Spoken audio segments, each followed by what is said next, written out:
kanato. Busa nga mao kaning gingon nga kung kita nahigugma sa Dios o nahigugma sa matag usa, ang Dios usab magpuyo dinhi kanato. So sabto na to nga dili lang sa baba ang atong paghigugma kundi espirituhanon nga gugma. Kay kung kita nahigugma sa matag usa, ang Dios pud magpabilin dinhi sa atong kasing-kasing, magpabilin dinhi sa atong sulod nga nahigugma diri kanato. So atong basahon ang 1 John chapter 4 verse 16. Hallelujah. Thank you Jesus. Hallelujah. Thank you Lord.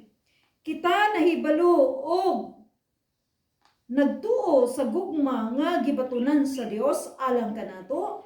Ang Dios gugma ug ang nagpabilin sa gugma, nagpabilin sa Dios ug ang Dios nagpabilin diha kaniya. So mao kana ang iyang gipasabot kung kita nagatuo sa gugma ug buhat sa gugma pareho sa Dios, siya magpabilin gayud dinhi kanato. Busa sa ang paghigugma alang sa Dios, bantayan ta ang iyang mga sugo. So kung kita nahigugma sa Dios, bantayan nato ang iyang mga sugo. So ang tanan nga iyang mga sugo nga matarong, kung dili nato nabuhaton, baka kung kita dili kita matuod nga nahigugma sa Dios.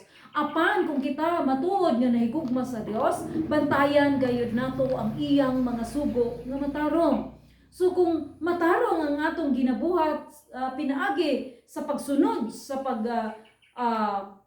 tudlo sa Dios diri kanato, pinaagi sa balaang Biblia o kita nagasunod niana o kita nakadumdum sa matag oras sa tanang sugo sa Dios kana matuod nga gugma. So atong basahon sa 1 John chapter 5 verse 3. So true na ko atong basahon ang 1 John chapter 5 verse 3. So unsay ang giingon dinhi sa 1 John chapter 5 verse 3?